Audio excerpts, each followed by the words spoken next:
Welcome everybody. This is Imran Nanlawala, and I'm here with my amazing, my gracious, the Mr. Wonderful Habib Qadri. How you doing? I'm doing well. Great to be here with you.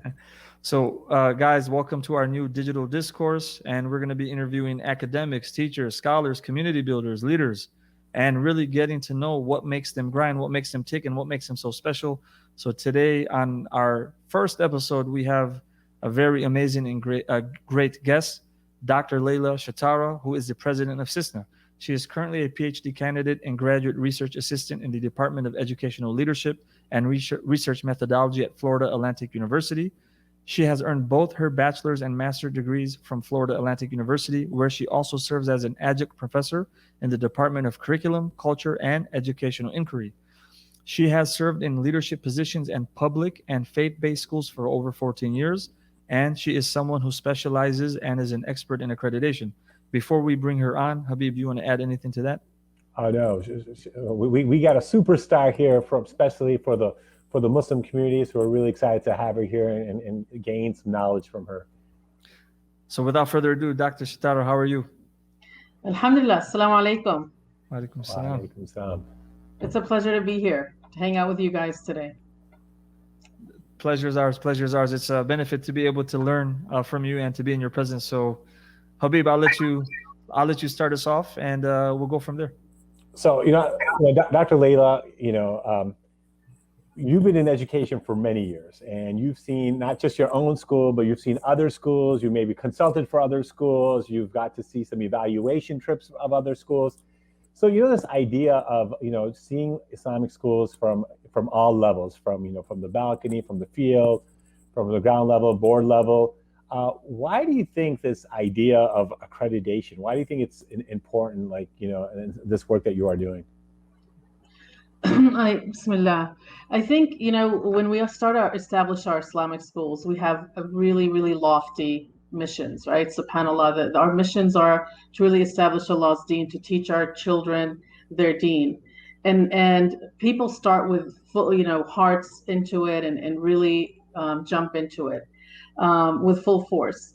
The accreditation process really forces us to take a look at what we're doing and to ensure that we're actually doing what we set out to do in the first place, which is really teach our students their deen, have them love their deen, to establish an Islamic environment.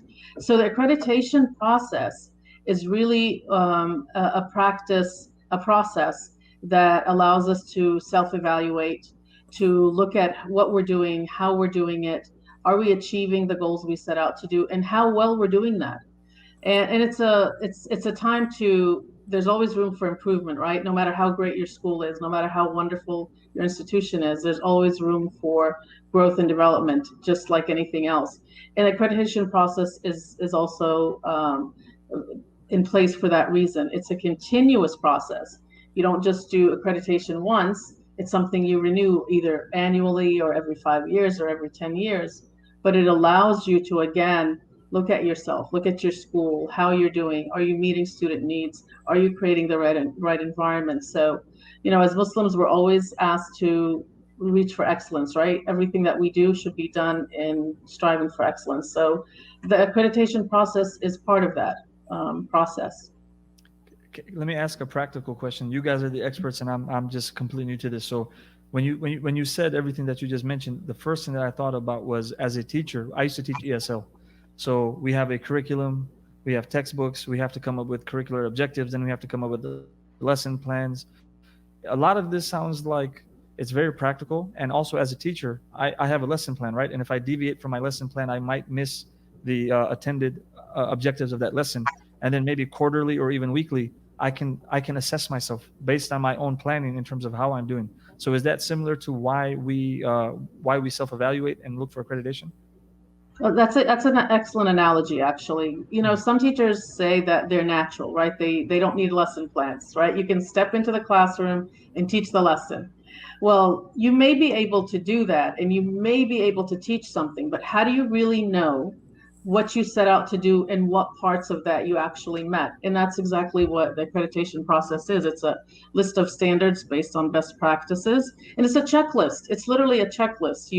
Are we doing this? Yes. Are we doing that? We need, just like a lesson plan with objectives and standards, you're able to be very specific about what you're looking at, rather than just saying, okay, our school's doing well, people are happy.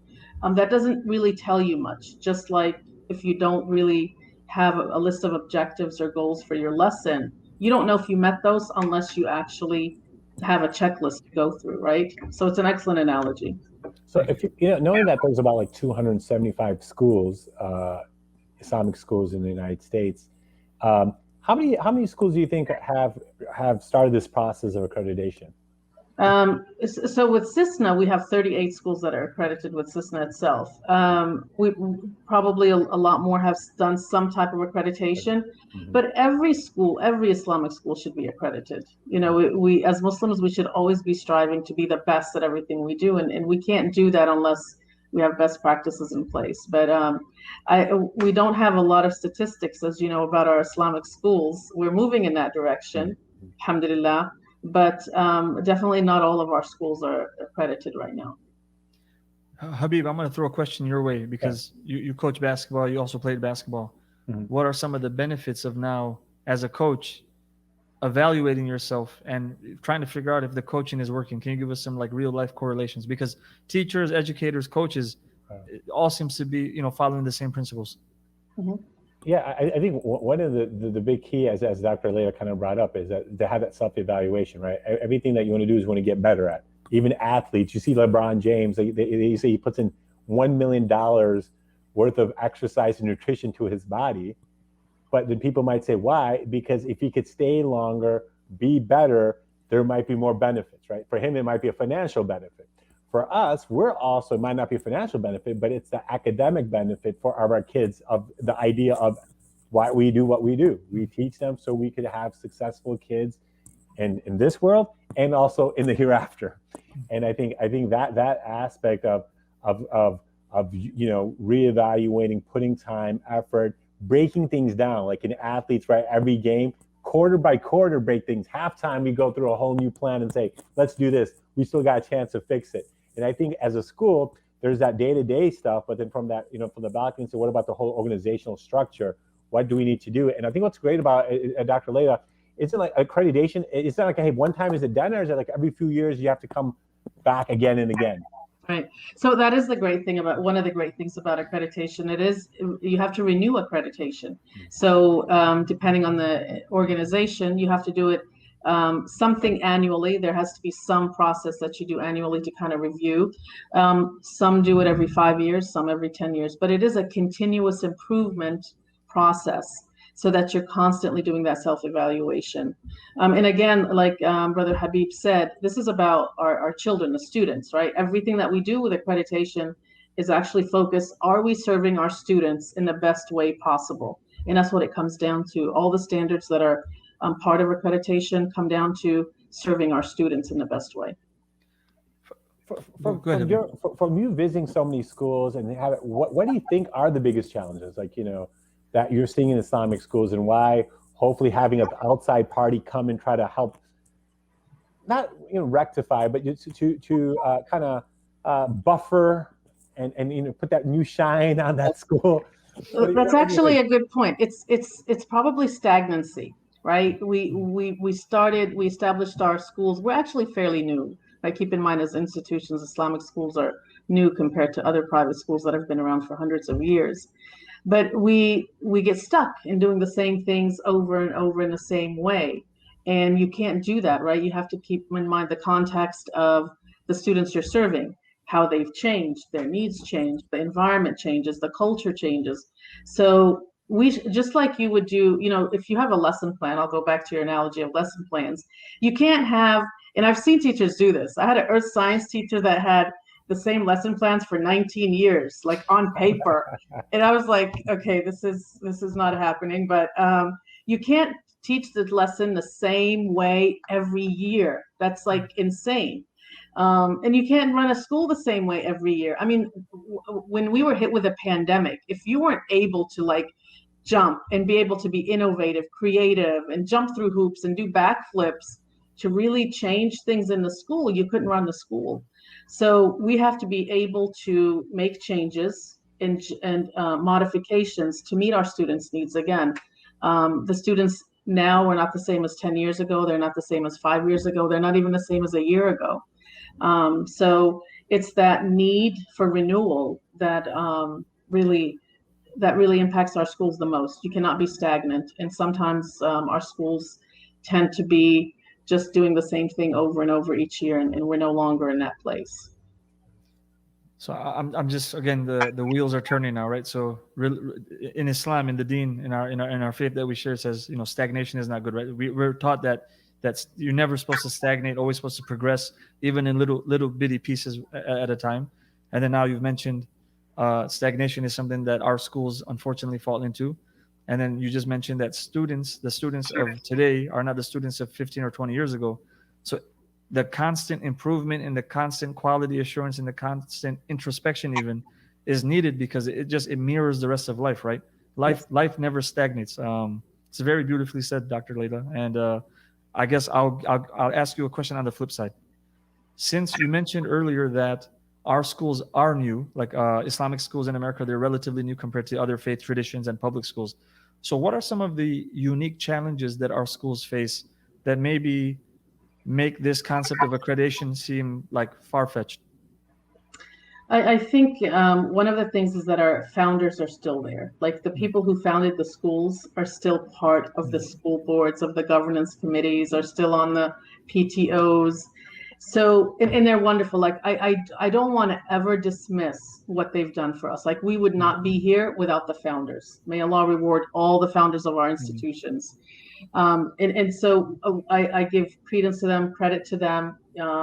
But the fact that they stay on for so long sometimes holds us back a little bit, because if they're not able to, if they have not been engaged in learning about education, they don't know what the schools need. So they tend to get stuck and sometimes hold the schools back. And I think that's one of the areas that we sometimes struggle with in our schools. Maybe I'll pass it back to you, brother.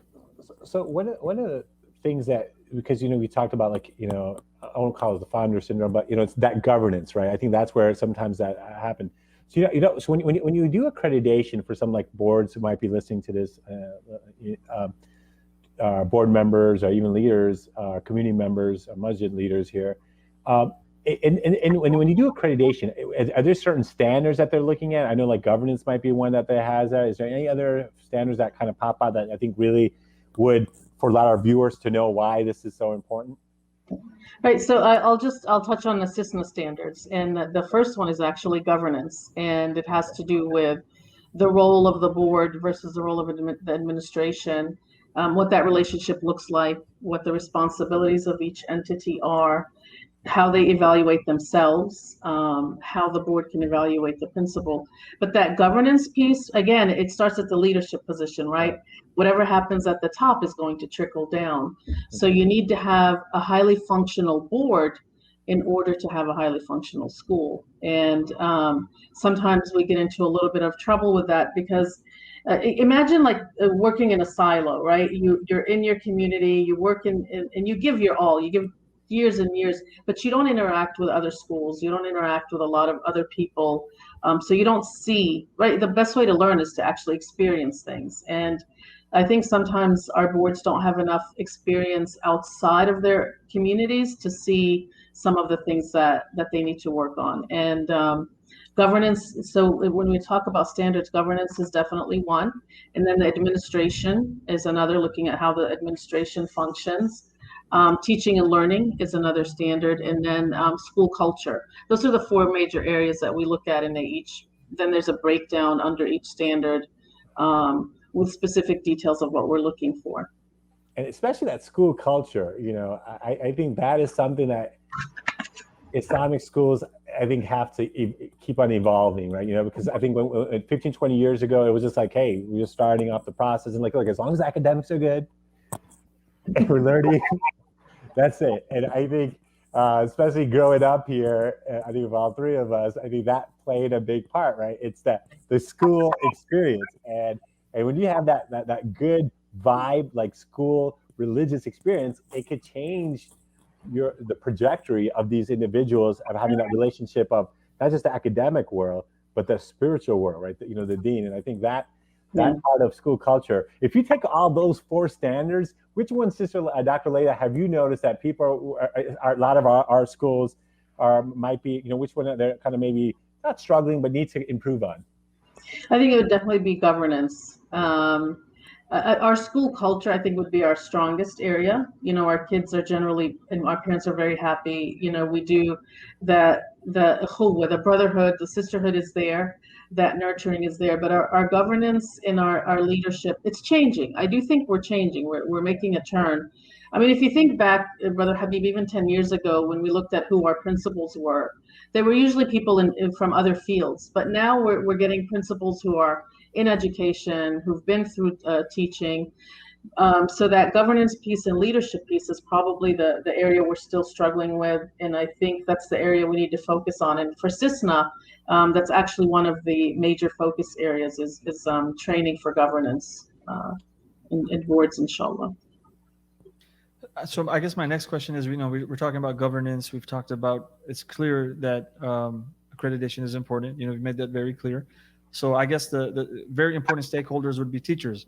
So how do we get teachers to buy in to the importance of accreditation and make them willing participants and making sure that we are working towards becoming accredited? Yeah, it's a good question. I'm going to keep going back to the lesson plan analogy, Sure. Because I've worked with some schools where teachers refuse to do lesson plans. I've been doing this for a long time. I don't need anybody to tell me to write it down. But when you really go through and explain that it's a self-evaluation process, right? An accrediting agency comes in and actually validates that you're doing what you say you're doing. And so for teachers or parents or boards, that reassurance that we're not coming to tell you what to do. We're not coming to see if you're good or if you're not so good. We're not judging you. We're coming in to see, are you doing what you set out to do? That's all. We're kind of walking with you through this process. We're holding your hand. We're saying, okay, so you want students to learn these things. Well, are they? You wanted to create this culture. And I don't think it's that difficult to have people buy into accreditation. I don't know that we've had that difficulty. Sometimes people think it's a lot harder to start than it is. And all you have to do is decide that you want external validation. If you decide you want external validation that you have a highly functional school, then you would apply for accreditation.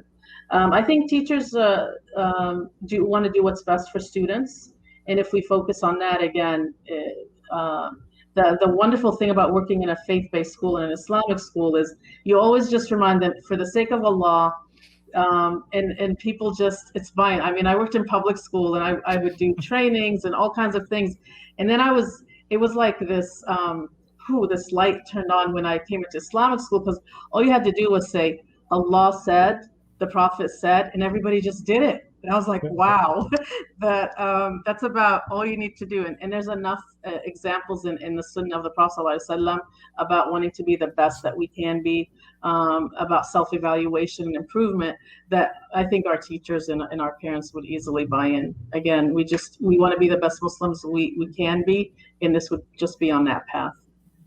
Sure. And so if now someone wanted to, as we talked about, there are different accreditation agencies, and it's kind of good to the different organizations that's out there. I know there's some very, very popular ones, and I know CISNA has worked with some of the most. I think it used to be Advanced Ed, NCA Advanced Ed, now it's Cognia. But CISNA has kind of have built some form of a partnership, or even have some their own accreditations as they're kind of building on their own and building a new platform. So can you just give us a heads up of why, hey, maybe for some viewers who might have not got the accreditation, and why they should maybe kind of consider CISNA, and the relationship that they have with these other agencies, and why, and how, and what steps do they need to take to kind of go ahead and start this process? So I've served on dozens of accreditation visits, right? Islamic schools, private schools, public schools. when they come in, they're looking for certain things. They have their standards, right? And they're looking, you can go through an entire accreditation process with another organization, and they don't really look at what are you teaching in Islamic studies, your Quran curriculum, how is your Arabic program, is it six? They really don't know what to look for. They wouldn't know what to look for. And sometimes they invite, a Muslim to join them so that they can help them, but they're still not looking at enough of what's happening, right? And that's our mission. So to me, I mean, when you really think about it, a non-Muslim agency is coming to accredit an Islamic school whose mission is based on their deen. Even though it helps, it does. I mean, we've all done it. We all have, it's a great process. But I think if you really want to make sure that you're meeting your mission and that your programs in Islamic studies, Quran, and Arabic, and building that culture of Islamic environment, you really need to have an organization like CISNA. And CISNA is the only accrediting agency for Islamic schools. You really need to have those standards from CISNA, because we based our standards on what we've seen the needs of Islamic schools are, right? We took our decades of experience, and we worked on creating standards that are based on best practices that look similar to other agencies. But we also had them reviewed by Muslim scholars and practitioners who are non-Muslim to make sure that they met the needs of what schools need. So I think if you really want to make sure that you're meeting your mission, it would have to be done through like a CISNA accreditation included. And we're hoping, inshallah, we're working towards being able to accredit schools on our own. We did rewrite our standards. They're more rigorous, they're more detailed, and they analyze more of the school than we had in the past. So we're hoping to, inshallah, soon move towards being able to give accredit schools on our own. So, Dr. Leila, if people wanted to find out more about CISNA and some of its offerings, where would they go? Just go to our website at cisnausa.org. And the process is listed there. It's very simple. There's an application, and it's a simple form. You submit the application, and then our executive director and our board will help your school through the process. Awesome. And just to kind of like close out with what you guys are mentioning and the importance of accreditation and planning. Funny story. So I got my master's in 2010, and I had my master's was in higher education leadership. Undergrad was in literature, and a minor in TESOL. So I moved to Saudi Arabia in Jeddah in 2011 to teach at King Abdulaziz University. And I was overtly confident. I said, I'm American. I have 2 degrees. English is my first language. This is going to be a walk in the park. And as I was like literally walking towards my class, like dread, real dread took over. It's a university. It's a university lecture hall, many students. And the first week they had me shadow a teacher, and this guy had amazing rapport with the students. He was using like a foam ball to throw at the students to catch, and they would talk, and it was flowing. So when I took over, I had no idea what I was doing, just to be very frank, right? And the good thing is the university gave us pacing guides. So as a new teacher, it's helpful. Maybe as an experienced teacher, not so much, but as a new teacher, they tell you exactly week by week and day by day what are the objectives that you're supposed to be covering, and it'll also recommend what pages of the book you should be using. So in the first couple of weeks, my coordinator, he came in to give me an informal assessment, and by a couple of weeks I thought I was doing a great job. I have the book open in front of me. I'm talking to the students. So he sits in the back, he doesn't say anything, and then at the end of the class, after all the students leave, he calls me to the back. I still remember his name, Rida from Tunisia. So he says, come in the back. I said, yes, Rida, what's going on? He says, look at the board. I said, okay. He said, no, look at the board. He said, what do you see? I said, I can't see it. He goes, exactly. He goes, you have to, when you're doing board work, you have to think about all the students, not just the students that sit in the front of the class. And it was like a light bulb moment in terms of something that I didn't even think about. And then we were assessed very heavily in terms of our lesson planning and our guides and how strict we were with our time management. But by the end of it, it made us better instructors, and it made us more accountable, and it improved the way we taught in class and how efficient our teaching was. So thank you both for your decades of experience and what you guys are bringing to education, especially Islamic schools. So just thank you from my side. And all the viewers, please make dua for this young doctor lady, or may Allah increase her in health, Ameen. wealth, knowledge, and iman, and all the work she has been doing at her community, but also for the Islamic schools throughout the United States. May Allah protect and also make things easy for her and her family and the community, inshallah. Thank you so much, Dr. Leila, for taking your time. Jazakumullah khair. It's been a pleasure. Assalamu alaikum. Wa alaikum assalam. And thank you, everybody. This was our first episode, so we're very thankful for you watching. Do subscribe, do like, and we have many, many, many episodes to follow that are going to be as rewarding as this one. And this series is brought to you by the Wall Away Foundation. And we'll see you next time. Habib, any final messages from you? Thank you so much. All right. Tune in next time. We're going to have more and more topics. All right, guys. Take care.